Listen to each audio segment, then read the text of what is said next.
Hi, everyone. I'm Anne-Marie Green. And I'm Vladimir Dutip. Missouri could become the first state in the country without an abortion clinic. It's a story you'll see first on CBSN. CBS News reporter Kate Smith has been following the story from the very beginning. Kate, you just sort of give us the latest on this announcement. So, Vlad and Marie, today's announcement comes from Planned Parenthood, and it comes after weeks of a back and forth with state officials and the clinic in Missouri. And if the license is set to expire on Friday, and if they don't renew it, there will be no more legal abortion in the state of Missouri. The last remaining abortion clinic in Missouri says it may have to stop operations this week. It would be the first time since the Supreme Court's 1973 decision in Roe v. Wade that a state would be without an abortion clinic. The state of Missouri is poised to shut down the last healthcare center that's providing abortion care in the state of Missouri, leaving more than 1 million reproductive age Missourians without access to the fundamental health care that they deserve in their state. Dr. Colleen McNicholas has been providing abortions at Planned Parenthood of St. Louis for nearly a decade. For a long time, that process has been politicized. But this year, the process has been much more aggressive and clearly with a focus to shut down abortion care. According to the Guttmacher Institute, which tracks reproductive issues, 24 states have targeted regulations of abortion providers, also known as trap laws. I like how Missouri is doing it because, Missouri has been leading the pack for probably 10, 20 years on abortion legislation. Brian Westbrook is the director of St. Louis's Coalition for Life. Volunteers with his organization wait outside Planned Parenthood's clinic, trying to convince patients not to go through with their abortion.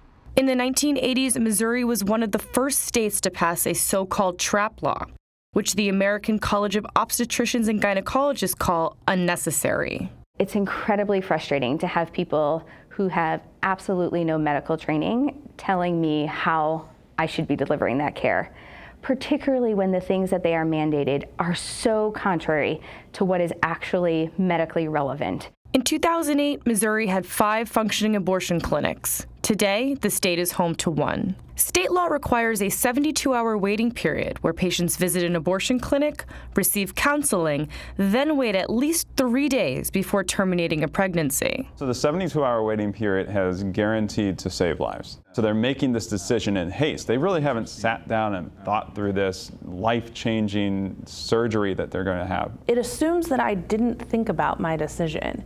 Those laws assume that I am not capable of making the best decision for my family. Jennifer Box is currently pregnant with her 4th child, but last year, when she was pregnant with her 3rd, she found out her pregnancy had complications. We learned that the fetus had a fetal anomaly and would be born into a life of agony. And so in March of that year, we decided to terminate the pregnancy. And how far along were you at that point? I was 15 weeks when I had the termination. That's when she was introduced to Missouri's abortion regulations. My husband and I refer to that as the Book of Shame. The Missouri Informed Consent booklet is given to each woman at an abortion clinic before her mandatory 72-hour waiting period begins. It's a book to intimidate you and to share their personal beliefs about gestation, not to give you medically accurate information when making a decision about having an abortion. What I would say is a 24-hour waiting period allows them to think about it. A 72-hour waiting period allows them more time to really decompress what they've heard. To think that I needed state-mandated time to think about that is insulting. Unless state officials renew the clinic's license, beginning Saturday, other women like Jennifer will have to travel to neighboring states to receive a legal abortion. I am pregnant right now, and I'm outside of the legal guidelines of when you could get an abortion in Missouri. If something's wrong, I won't be able to do anything in the state we live in. And that feels awful in a way I don't really know how to articulate. Planned Parenthood says it plans to fight if their license is not renewed. We will do whatever we need. We will go to court. We will be in the media. We will be present and engaging people in this discussion, in this fight. And Kate is here with us now. This is such important reporting, Kate. I want to know, are state officials expected to renew the clinic's license by Friday? That's the deadline. As of right now, no. I spoke to Planned Parenthood this morning before this story broke, and they are expecting that they will not renew the license and that there will be at least a temporary disruption in service for women in Missouri. So there's a counter argument in that the people of Missouri elected these lawmakers, right, and they passed these laws. And it's not like you can't have an abortion somewhere else in the country. You can just drive to another state. Who's affected by this? That's, I think, what's so heartbreaking about this story is that the people who are affected by this are the women who can't take another day off of work. They can't afford to drive 4 hours to the one clinic that's in their state. And they really can't afford to travel 5 hours to go to Illinois. And, you know, one thing we spoke about in that package was there's the 72-hour waiting period. So you have to do that 2 times. And so really who gets impacted by this are low-income minority women who don't have the means not only to have an abortion, but to have a child.